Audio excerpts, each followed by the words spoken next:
Assalamualaikum warahmatullahi wabarakatuh. Innal hamdalillah nahmaduhu wa nasta'inuhu wa nastaghfiruh wa na'udzu billahi ta'ala min shururi anfusina wa min sayyiati a'malina. May yahdihillahu fala mudilla lahu wa may yudlil fala hadiya lahu. Wa asyhadu an la ilaha illallah wahdahu la syarika lahu wa asyhadu anna Muhammadan 'abduhu wa rasuluh. Ya ayyuhalladzina amanu taqullaha haqqa tuqatih wa la tamutunna illa wa antum muslimun. Ya ayyuhan nasu taqu rabbakum alladzi khalaqakum min nafsin wahidah wa khalaqa minha zawjaha wa batha minhuma rijalan katsiran wa nisaa'a wattaqullaha alladzi tasaaluna bihi wal arham innallaha kana 'alaikum raqiba. Ya ayyuhalladzina amanu taqullaha wa qulu qawlan sadida yuslih lakum a'malakum wa yaghfir lakum dhunubakum wa man yuti'illaha wa rasulahu faqad faza fawzan 'azima. Amma ba'd, fa inna asdaqal hadithi kitabullah wa khairal hadi hadi Muhammadin sallallahu alaihi wasallam wa syarral umuri muhdatsatuha wa kullu muhdatsatin bid'ah wa kullu bid'atin dhalalah wa kullu dhalalatin finnar.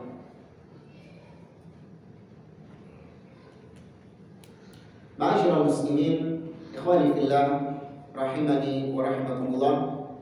Kita melanjutkan kembali pembahasan kitab Al-Ushulus Sittah yang dikarang oleh Al-Imam Al-Mujaddid Syekhul Islam Muhammad bin Abdul Wahhab At-Tamimi rahimahullahu ta'ala.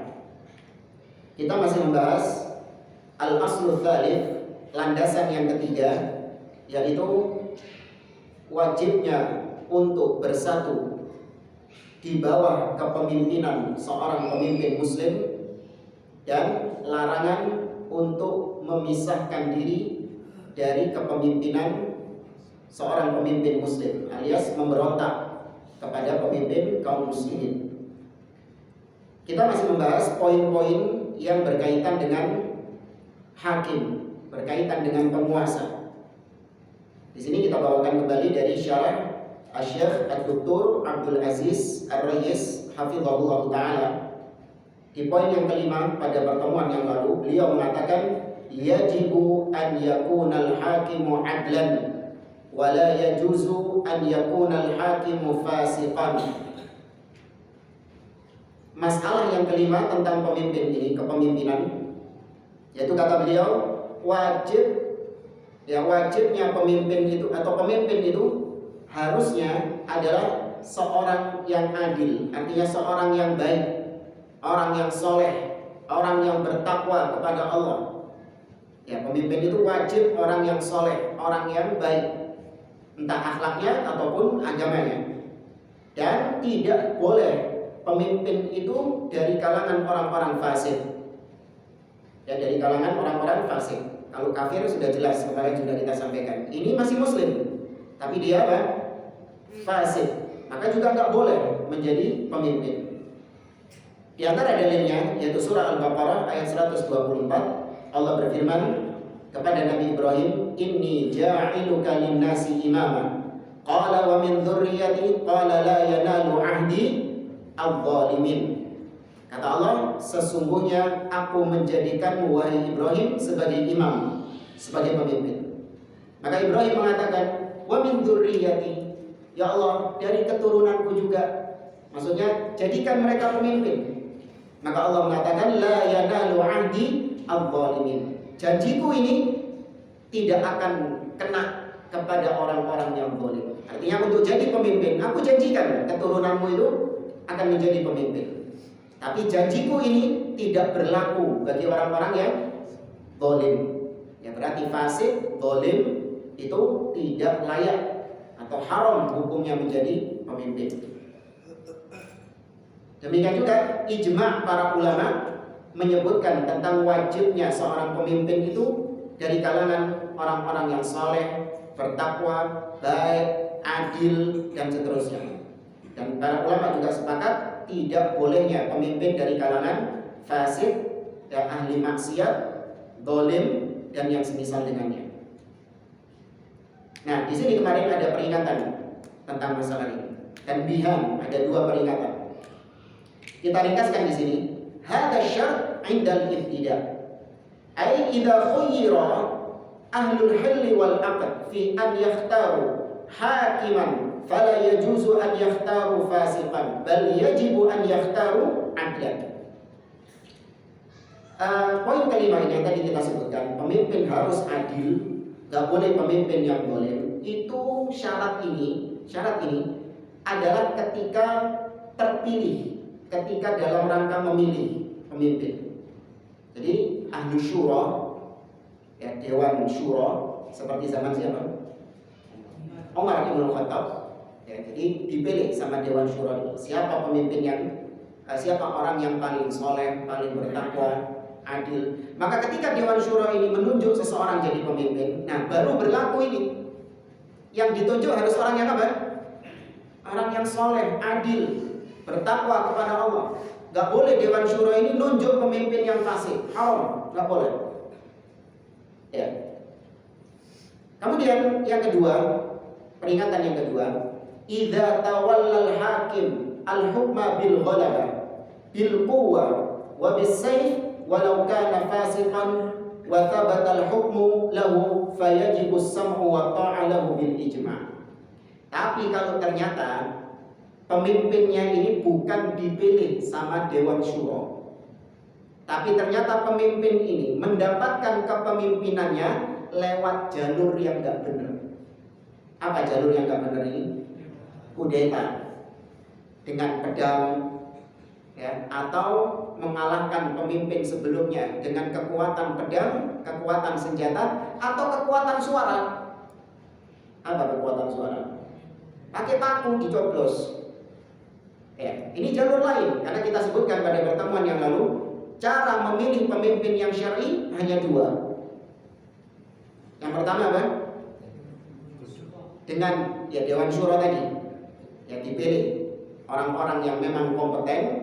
Kemudian dari situ mereka menunjuk siapa pemimpinnya. Bukan kabeh rakyat kemudian disuruh mimpin, disuruh milih, bukan.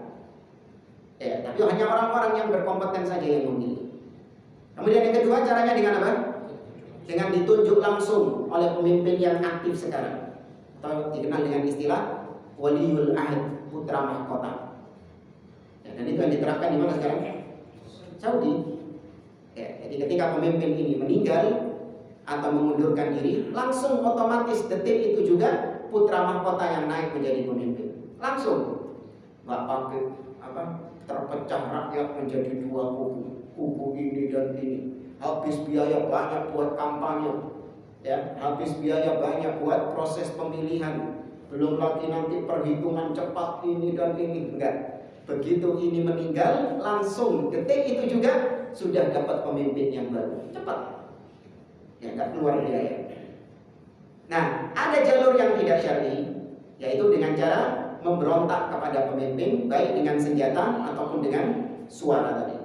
Nah, ketika pemimpin ini berhasil meraih kekuasaan dengan cara yang nggak benar ini, dengan cara yang memberontak ini, kemudian dia berhasil mengalahkan pemimpin sebelumnya, berhasil menjadi penguasa dengan cara tersebut, maka meskipun dia orang fasik, meskipun dia orang zalim, sepanjang dia statusnya masih muslim, wajib apa? Wajib ditaati, wajib diakui kepemimpinannya. Ya, bisa dibedakan ya tadi ya. Maka yang dimaksud oleh beliau di sini yaitu wajibnya memilih pemimpin yang adil itu bagi Dewan Syura. Ya, tidak berlaku kalau itu lewat kudeta. Kemudian permasalahan yang keenam, yahrumu al-khuruju 'alal hakimil muslim walau kana fasiqan zaliman mubtadi'an. Haram hukumnya khuruj, yakni keluar dari ketaatan kepada pemimpin. Khuruj ini tidak mesti memberontak. Ya, khuruj ini bukan berarti langsung dia memberontak, mengkudeta, enggak. Khuruj ini yaitu ketika Anda tidak meyakini pemimpin yang ada sebagai waliul amr. Itu sudah dikatakan apa? Khuruj. Sudah dikatakan keluar dari ketaatan kepada pemimpin. Maka haram hukumnya sepanjang dia masih muslim, meskipun pemimpin ini fasik dan peminum khamr, pezina. Minum khamr sama zina ini bikin orang kafir enggak? Tidak, bukan berarti kita meremehkan dosa ini, enggak. Tapi itu tidak menyebabkan dia statusnya berubah menjadi kafir. Maka meskipun dia minum khamr, seandainya ada pemimpin, ya, dia terang-terangan minum khamr di depan kamera, di depan pers, ya, dia menenggak khamrnya. Enggak, ini air putih, bukan khamrnya. Ya, ini perbuatan apa? Kufur atau maksiat? Maksiat. Sepanjang dia tidak mengatakan bahwa ini halal, artinya tidak menghalalkan khamr tersebut, ya, maka status dia masih apa? Muslim meskipun fasik. Maka dia tetap waliul amr, dia tetap pemimpin, wajib untuk didengar dan wajib untuk ditaati. Lima taqaddama dzikruhu min adillah minal kitabi was sunnah ala wujubi sam'i wa ta'ah, berdasarkan dalil-dalil yang sudah kita sampaikan pada bab atau pada poin-poin sebelumnya, baik dari Al-Quran, Sunnah ataupun ijma'. Wajibnya mendengar dan taat kepada pemimpin meskipun dia zalim, meskipun dia fasik, ya, sepanjang dia masih muslim dan perintahnya itu bukan perintah yang maksiat kepada Allah Subhanahu wa taala. Ini sering kita ulang-ulang. Nah, kemudian di sini ada yang menarik. Kata beliau, di antara dalil yang menunjukkan kita wajibnya untuk mendengar dan taat kepada pemimpin meskipun dia zalim, yaitu dalil secara logika, secara akal. Fa innahu idza kana al-hakimu fasiqan fa hadha khata'un wa dararun, wa idza kharaja al-muslimuna 'alaihi fa innahum yatadarraruna akthar wa akthar. Kata beliau, seandainya ada pemimpin yang zalim, dia masih muslim tapi zalim, menyengsarakan rakyatnya, rakyat hidupnya tambah susah dengan pemimpin ini.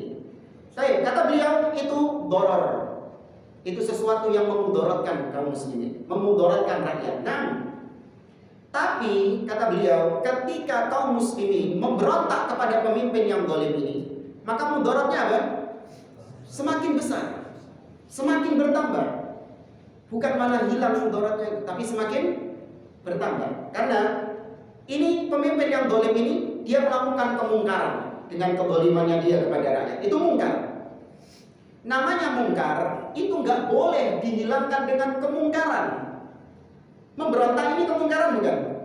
Kemungkaran juga. Maka kemungkaran nggak boleh dilawan dengan kemungkaran. Ya, namanya mungkar harus dilawan dengan al-haq, harus dilawan dengan kebenaran. Jadi tidak kosong ya, rumus apa itu? Min tambah min sama dengan plus, nggak usum itu. Ini agama bukan matematika ini. Ya, soalnya ada orang itu bukan min tambah min, ini mungkar ditambah mungkar maka hasilnya plus. Ini bukan matematika, agama bukan matematika. Ya, kalau agama selalu dikaitkan dengan matematika, wah repot itu. Sedekah itu secara matematika mengurangi harta atau nambah harta?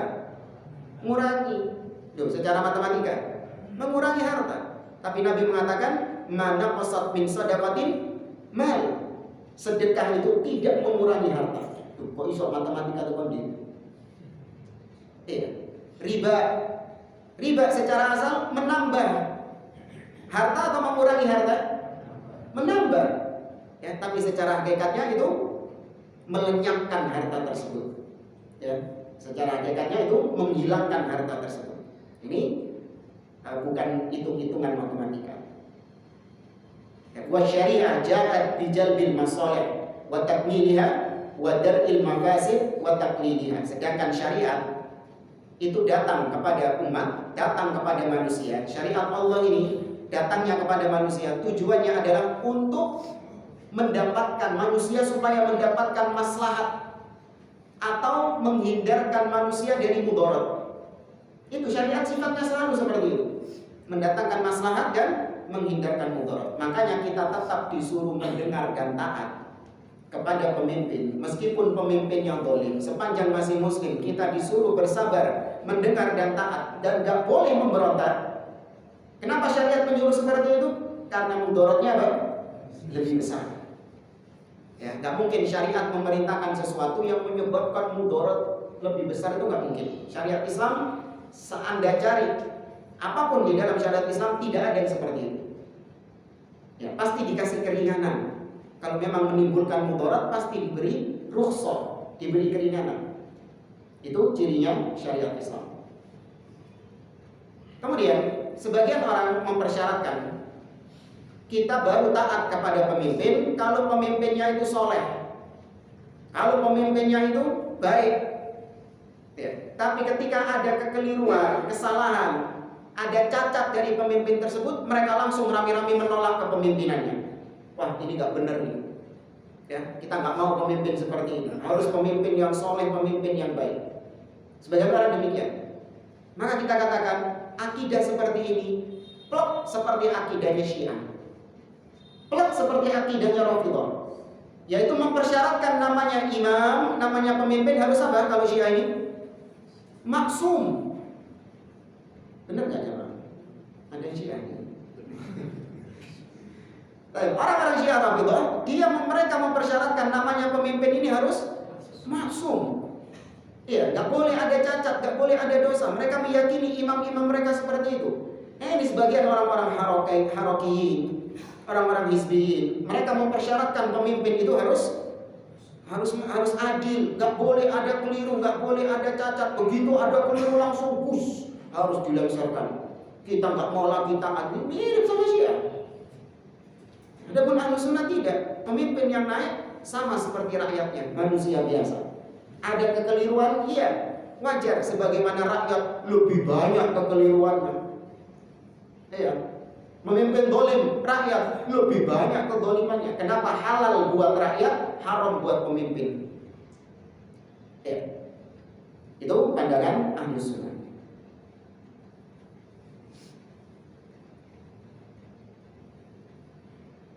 Dan jamaah rahimani rahimakumullah,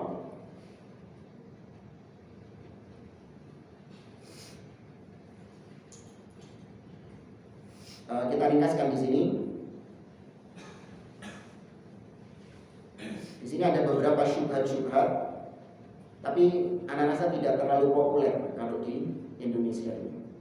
Beberapa syubhat-syubhat yang dibantah sama beliau.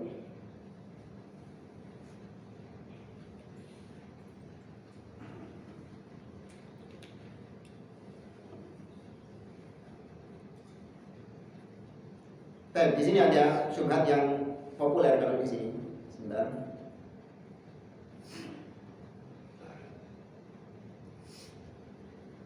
Ada sebagian orang yang mengatakan boleh keluar dari ketaatan kepada pemimpin. Gak harus kita ini membaiat pemimpin yang ada meskipun dia muslim. Di antara syubhat yang mereka lontarkan yaitu perbuatannya Al-Husain bin Ali bin Abi Thalib yang tidak membaiat siapa? Yazid bin Muawiyah. Yazid bin Muawiyah.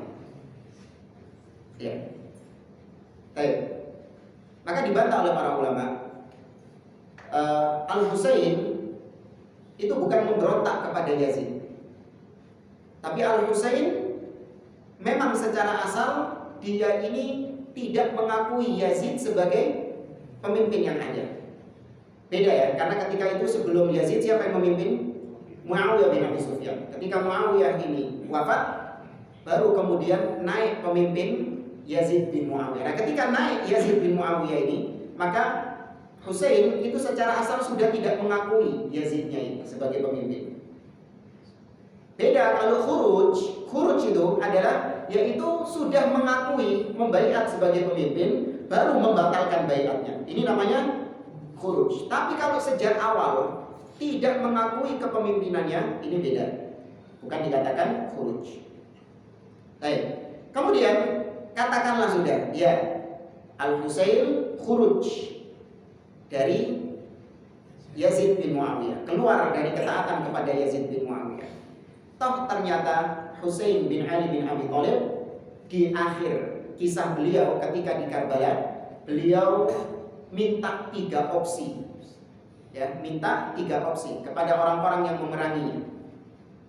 Opsi yang pertama, biarkan aku pergi ke Syam untuk menemui Yazid bin Muawiyah. Ya, opsi yang kedua, ya biarkan aku melanjutkan perjalanan ke Irak.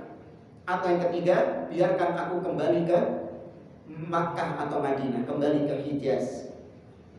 Maka dari sini beliau sudah ada iktikad untuk membaiat Yazid bin Muawiyah. Ya, namun ternyata diperangi. Ketika itu sampai syahid secara terzalimi.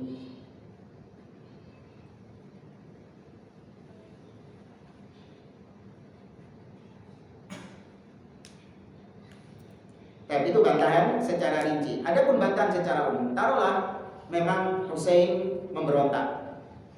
Ya, memang Husain terlihat memberontak. Maka kita katakan bahwa perbuatan seorang sahabat itu tidak bisa dijadikan dalil terhadap perbuatan mayoritas sahabat. Nggak bisa. Jadi kita katakan kita berpemahaman dengan pemahaman sahabat, yaitu apabila terjadi ijma sahabat itu. Apabila sahabat sudah sepakat di atas satu perkara, itulah yang kita ikuti. Adapun perbuatan individu-individu sahabat, maka wajib gak diikuti? Tidak. Perbuatan individu-individunya. Nah, Al-Husain bin Ali bin Abi Thalib ketika memilih untuk keluar dari Mekah, beliau ditahan oleh sahabat-sahabat seperti Abdullah bin Abbas, Abdullah bin Umar, ditahan. Tidak boleh ikut-ikutan keluar ke sana, meninggalkan Mekah dan menuju Irak. Berarti di sini menunjukkan bahwa sikap para sahabat yang lain berseberangan dengan sikapnya Husain bin Ali bin Abi Thalib. Maka berarti yang dipilih adalah mayoritas para sahabat, ya, bukan perbuatan segelintir para sahabat Nabi Shallallahu Alaihi Wasallam.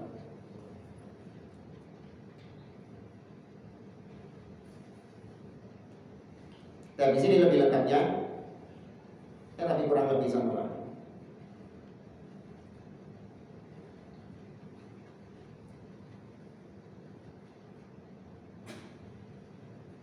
Dan jamaah rahimani wa rahimakumullah. Kemudian al-mas'alah as-sabi'ah di halaman 66, permasalahan yang ke-7. La yajuzu azlul hakim li fisqihi. Falau anna al-hakima ba'da an tawalla al-hukma asbaha fasiqan aw zaliman aw ya'bathu fi amwalil muslimin ila ghairi dhalik, fala yajuzu li ahli al-hill wal 'aqd ay ya'ziluhu wa an yaj'alul hukma fi ghairihi.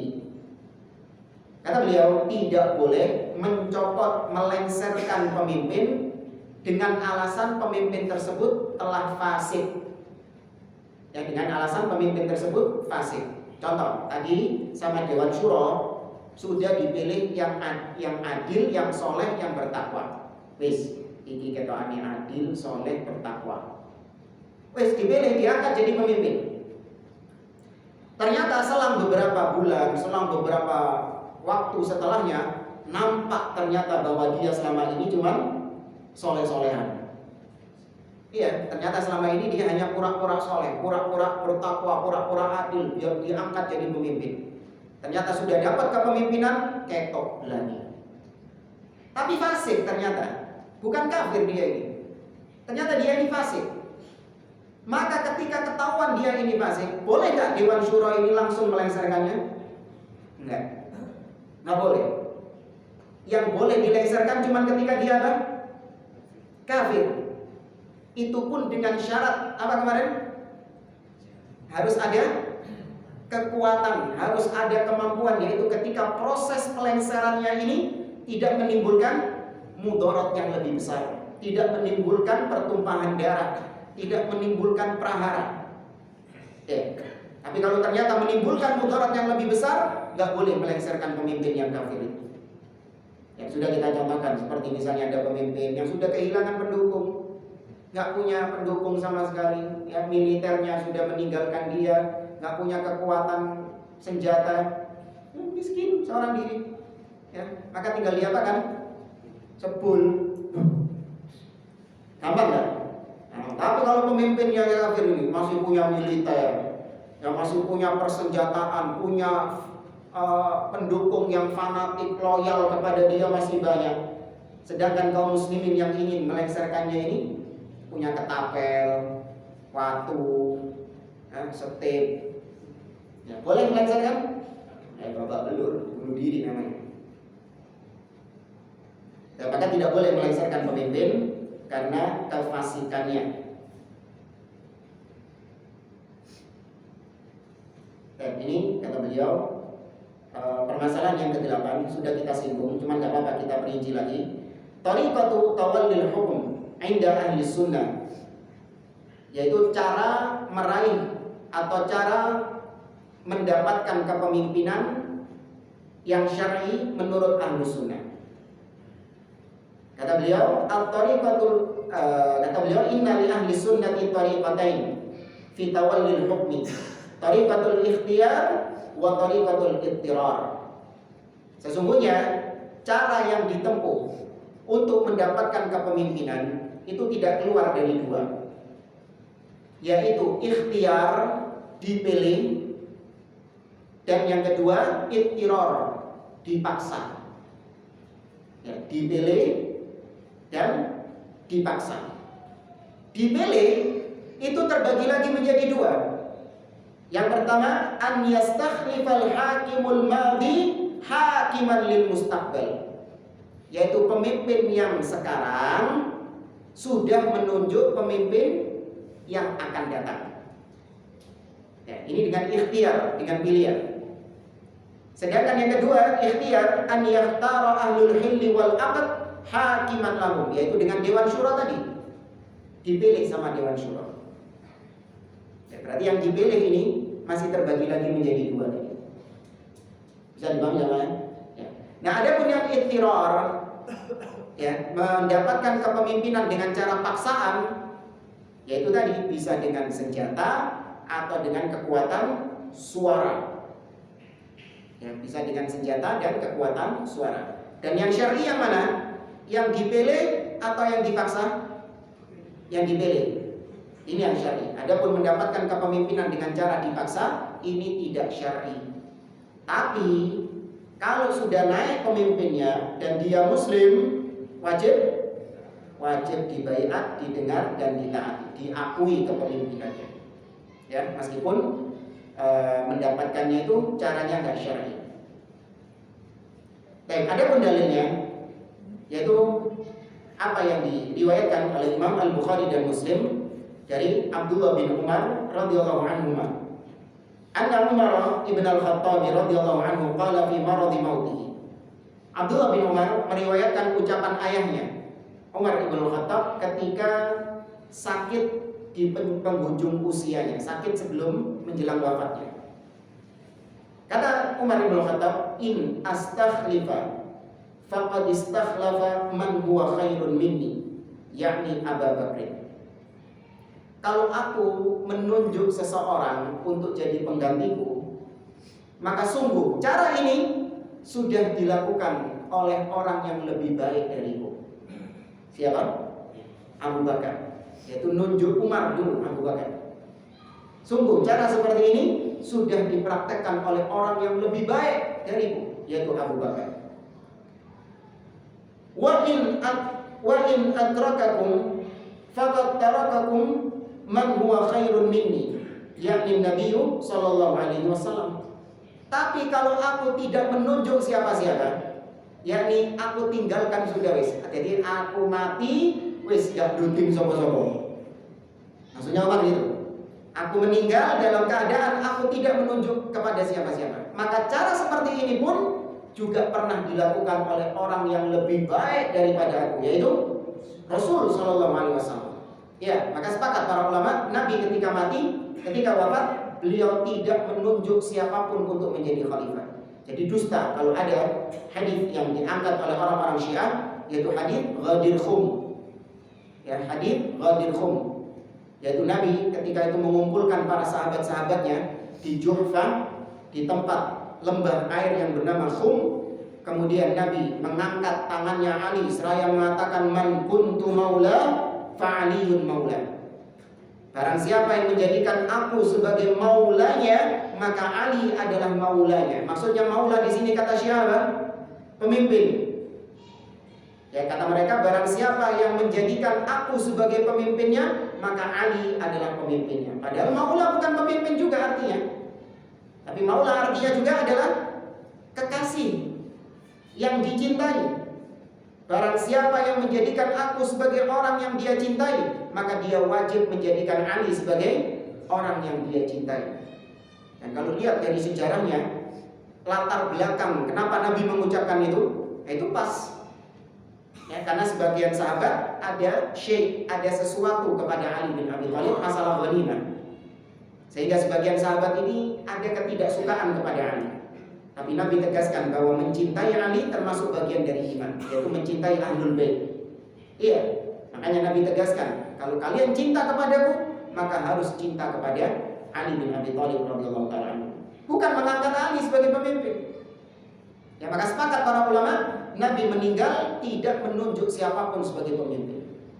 Ustaz, katanya Abu Bakar ditunjuk sama Nabi. Iya, itu isyarat.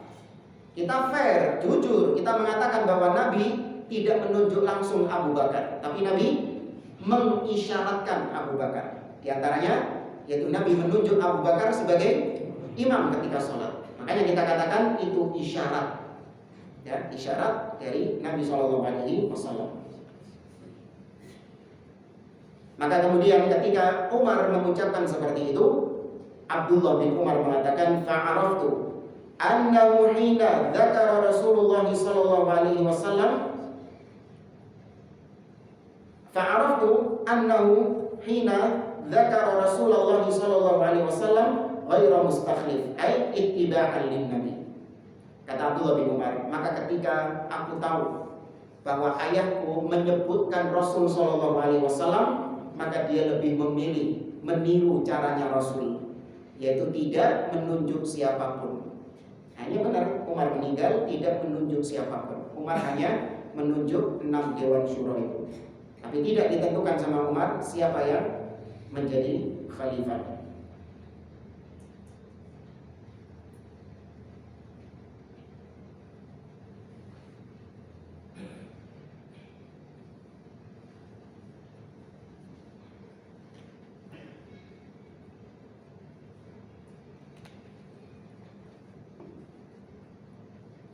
Para jamaah rahimani wa rahimakumullah.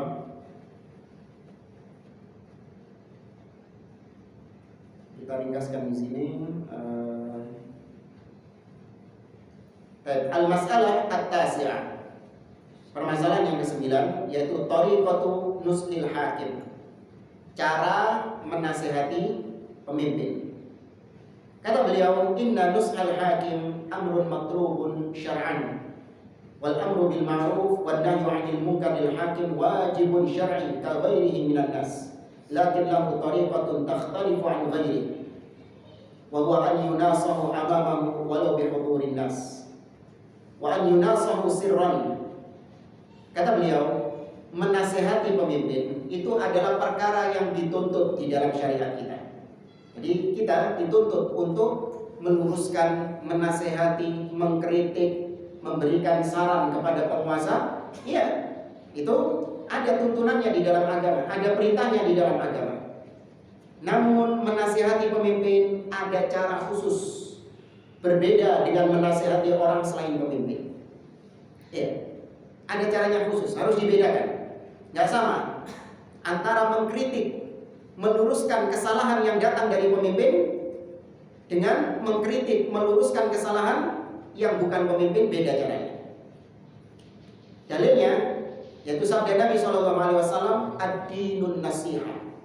Agama itu adalah nasihat. Liman ya Rasulullah? Kepada siapa ya Rasulullah? Lillah, wali rasulihi, wali kitabihi, wali a'immatil muslimina wa ammatihim. Lihat, Nabi membedakan antara a'immah dengan ammah, pemimpin kaum muslimin dan rakyat kaum muslimin. Dibedakan sama Nabi. Kata para ulama di sini menunjukkan bahwa cara memberikan nasihat kepada pemimpin berbeda dengan memberikan nasihat kepada rakyat. Ada cara khususnya. Ya. Sebagaimana kita jamaah, kalau menasihati seseorang, tentu caranya berbeda-beda. Tergantung orang yang kita nasihati ini siapa. Ya, tergantung orang yang kita nasihati ini siapa. Caranya berbeda-beda. Saya kasih contoh misalnya. Atau sebelumnya, para ulama menyebutkan al-munkar yajibu an yunkar. Al-munkar idza kana alaniyah yajibu an yunkar alaniyah. Suatu kemungkaran kalau dilakukan secara terang-terangan, ini kita bicara kemungkaran yang dilakukan secara terang-terangan, maka mengingkarinya juga wajib terang-terangan, siapapun dia, illal hakim, kecuali penguasa. Ketika mereka penguasa melakukan kemungkaran secara terang-terangan, maka mengingkarinya gak boleh terang-terangan. Loh, kok dibedakan Ustaz? Iya, memang dalilnya membedakan.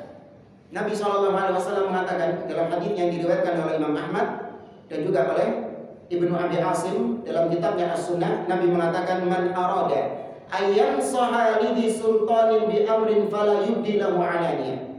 Barang siapa yang ingin menasehati pemimpinnya dengan sebuah nasihat, maka jangan ditampakkan secara terang-terangan. Walakin liyakhud biyadi, tapi hendaklah digandeng tangannya. Wa yakhluwa bihi, dan berdua-duaan dengannya. Fa in qabila minhu fadhak, kalau nasihatmu diterima, selesai. Itu yang diinginkan.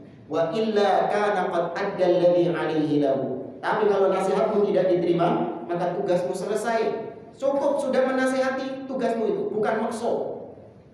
Ya, tugasmu itu bukan namanya orang menasihati, diterima, alhamdulillah. Enggak diterima, selesai tugasmu.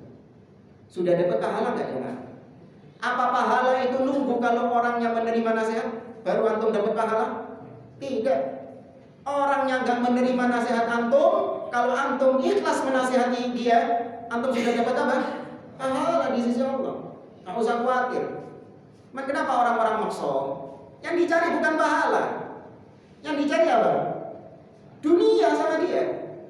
Wah, kalau pemimpin ini tidak nuruti saya, repot turin-turin. Paham ya? Paham nggak maksudnya? Ini ada pemimpin bikin kebijakan. Kebijakannya pemimpin ini menyusahkan hidupnya dia. Maka dia pun ingin menasihati pemimpin. Dinasihati sama pemimpin. Ternyata sama pemimpin tidak diterima nasihatnya. Hawas dia. Marah dia. Harusnya kalau dia mencari pahala, pemimpin tidak menerima nasihat, ya sudah, dia ridho.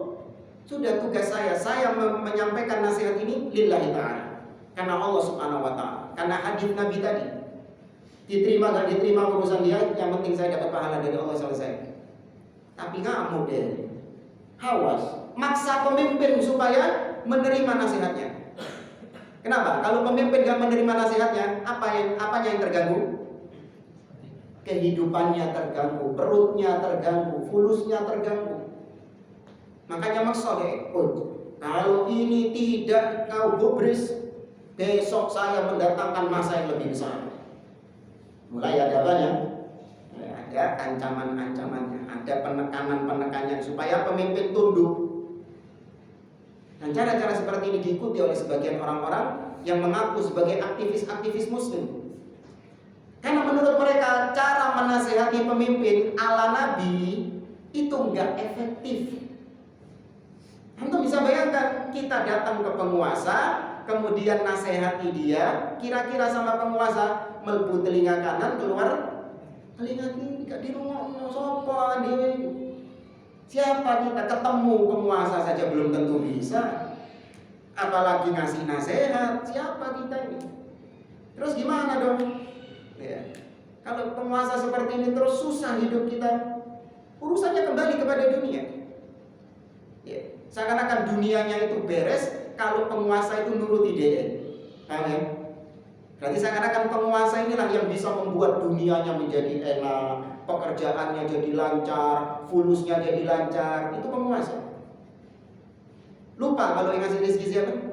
Allah subhanahu wa ta'ala. Ya, menurutnya nggak efektif caranya Nabi ini. Tapi kalau pakai caranya orang-orang kafir, ya dengan demo, kemudian dengan mengancam, dengan kudeta, reformasi, revolusi, ini baru di penguasanya. Ketar-ketir deh. Maka mau nggak mau dia nurut tapi dewe. Gitu.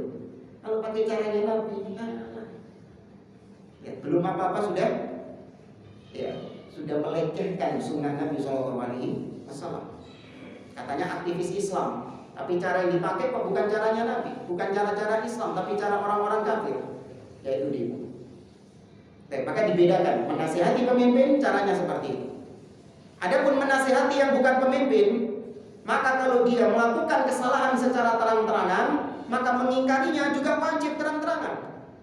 Ahli bidah, pelaku maksiat yang mengajak kepada kemaksiatannya, wajib diingkari terang-terangan, kecuali kalau pelaku maksiatnya ini sembunyi-sembunyi.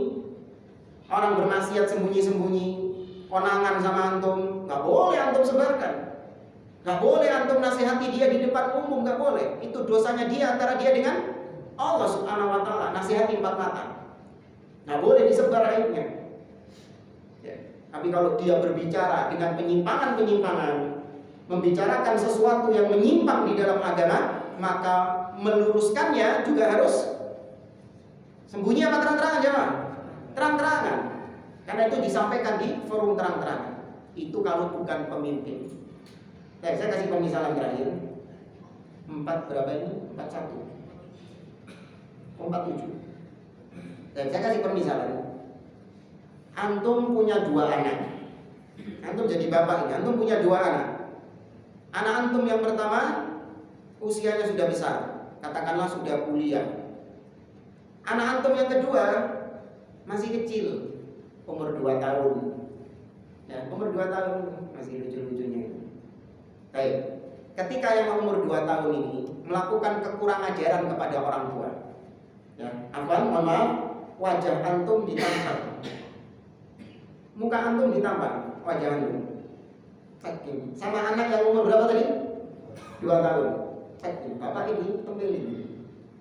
Ini kemungkaran, ya, bentuk kekurang ajaran. Tapi cara antum meluruskan ini kepada anak umur 2 tahun, gimana maunya? Nak, jangan, nak, abinya sakit, nak, jangan dipukul, kesian abinya. Tetap diingkari, diajarkan yang hak. Gak boleh pukul-pukul abi, disayang abinya. Anak umur 2 tahun.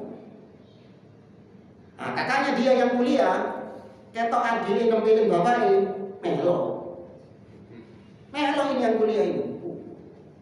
Adik nempelin abi, melo tekun, bapak ini nempelin. Gimana reaksi antum? Sama gak kayak anak yang umur 2 tahun itu? Dah, coret dari kakak langsung. Ya kan? Ini anaknya coret dari kakak langsung. Ini kesono barang-barang gitu. Loh, kenapa beda pengingkarannya? Padahal perbuatannya sama. Adiknya nempelin, kakaknya juga nempelin, sama. Tapi kenapa antum mengingkarinya berbeda? Karena yang melakukan juga orang yang berbeda. Ini anak kecil, ini sudah dewasa. Ya, maka sama juga seperti misalnya seorang istri ingin menasehati, meluruskan kesalahan suaminya, itu punya cara khusus. Nggak boleh dia meluruskan suaminya terang-terangan di depan anak-anaknya, memarahi atau meluruskan menasihati suaminya di depan anak. Nggak boleh, karena itu menjatuhkan wibawa suaminya di depan anak-anaknya. Sama pemimpin ketika dikritik di depan umum, itu menjatuhkan wibawa pemimpin tersebut, sehingga menjadikan pemimpin itu nggak ada harganya di depan rakyat. Dan itu membuka pintu-pintu fitnah. Kalau pemimpin sudah jatuh wibawanya, nggak ada wibawanya di hadapan rakyat, maka terbuka pintu-pintu fitnah, bisa di situ untuk dimasuki oleh para provokator untuk menciptakan suasana chaos di negeri tersebut. Maka inilah kalau kita lihat rentetan-rentetan kenapa Ahlus Sunnah senantiasa menyeru kaum muslimin untuk mendengar dan taat kepada pemimpin, sabar dengan kezaliman pemimpin. Kita bukan ridho dengan kezaliman pemimpin, enggak.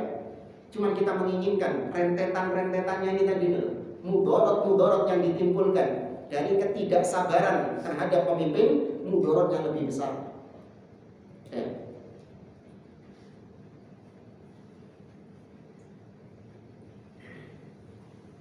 Para jamaah rahimani wa rahimakumullah.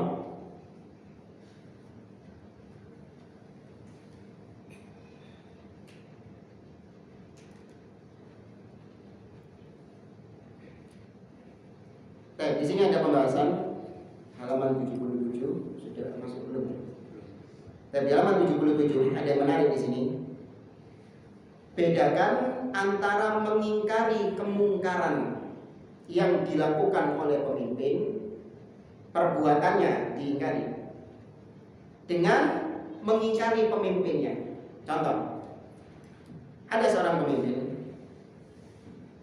dia ini mengajak rakyatnya, menyeru rakyatnya untuk zina misalnya. Ya, nggak tahu nih pemimpin di mana ini, misalnya, ya? Menyeru rakyatnya untuk berzina. Contoh misalnya. Bahkan dicontohkan sendiri sama dia. Zina ini perbuatan maksiat atau kufur? Berarti pemimpinnya masih muslim. Apakah ketika itu kita nggak boleh mengingkari zina ini hanya gara-gara yang menyeru zina ini adalah pemimpin? Gak boleh kita ingkari secara terang-terangan, padahal pemimpin ini ngajak orang untuk berzina. Paham gak maksudnya? Jadi bukan dia tok yang berzina, tapi ngejak uang. Nah, kita ini bingung ketika kita mengingkari zina tersebut, maka otomatis yang kena siapa? Pemimpin. Sedangkan kita gak boleh mengkritik pemimpin di depan umum. Tapi jika dikritik, maka rakyat akan berzina. Maka jawabannya seperti yang dilakukan oleh Imam Ahmad, yaitu menggabungkan dua hal. Mengingkari apa yang diseru oleh pemimpin tersebut, namun tidak secara terang-terangan bahwa yang dimaksud adalah pemimpin, tanpa mengucapkan kalimat-kalimat provokatif yang menghasut rakyat untuk membenci kepada pemimpinnya. Dan yang kedua, harus tetap menyatukan kaum muslimin di bawah kepemimpinannya. Jadi kalau dicontohkan oleh beliau, ketika maksiat tersebar, zina tersebar, maka seorang ustaz, seorang dai, seorang ulama mengatakan, ayyuhan nas, wahai sekalian manusia, ittaqullah, bertakwalah kepada Allah. Inna zina haram, sesungguhnya perbuatan zina haram. Wal'an az-zina qad intashara bainan nas, zina sekarang ini sudah menyebar di antara manusia. Dan takutlah kepada Allah. Allah berfirman di dalam Al-Quran, wala taqrabuz zina innahu kana, dan seterusnya. Dibawakan dalil-dalil tentang zina tersebut. Sudah tanpa kalimat-kalimat provokatif. Nah, kayak orang dai-dai hizbiyah, harokiyah, ketika mengingkari itu disusupi kalimat-kalimat apa? Provokatif. Memang pemimpin sekarang ini pezina, pemimpin sekarang ini begini. Ini sama saja menghasut rakyat untuk membenci penguasa. Maka sebaliknya, mengingkari zinanya tapi tetap memerintahkan, menyeru manusia untuk mendengar dan taat kepada pemimpin selama bukan maksiat. Ini dilakukan oleh Imam siapa? Al-Quran makhluk. Al-Quran makhluk. Imam siapa? Ahmad. Lihat, Imam Ahmad menggabungkan itu. Ketika pemimpin Al-Ma'mun, Khalifah Al-Ma'mun di zaman Imam Ahmad, mengajak kaum muslimin untuk berakidah sesat, yaitu mengatakan Al-Quran bukan kalamullah, tapi Al-Quran itu makhluk. Maka apa Imam Ahmad diam? Enggak. Imam Ahmad menegaskan yang benar tetap Al-Quran kalamullah. Al-Quran itu firman Allah, bukan makhluk. Tapi Imam Ahmad tetap memerintahkan, menasehati rakyat untuk mendengar dan taat kepada pemimpin. Tapi dalam urusan ini ojo ditaati pemimpin. Dalam urusan ini jangan ditaati pemimpin. Tapi urusan-urusan lain, selama itu bukan maksiat, selama itu bukan kekufuran, penyimpangan, kesesatan, tetap taati. Ya, itu Imam Ahmad bin Hanbal tidak memprovokasi untuk membenci kepada pemimpin. Ya, maka inilah jalan Ahlu Sunnah wal Jamaah dalam menyikapi pemimpin kaum muslimin. Para jamaah rahimani wa rahimakumullah, masih ada beberapa pembahasan-pembahasan yang lain. Ya, tapi ana rasa apa yang kita sampaikan ini saya cukupkan. Jadi insyaallah pada pertemuan yang akan datang kita masuk ke al-aslur rabi', landasan yang keempat, yaitu bayanul ilmi wal ulama, yaitu penjelasan tentang ilmu dan ulama. Apa itu ilmu dan siapakah yang disebut ulama? Ada wallahu a'lam bishawab. Aku qouli hada wa sallallahu ala nabiyyina Muhammad wa ala alihi wa sahbihi ajma'in. Wa akhiru da'wana alhamdulillahi rabbil alamin. Wassalamualaikum warahmatullahi wabarakatuh.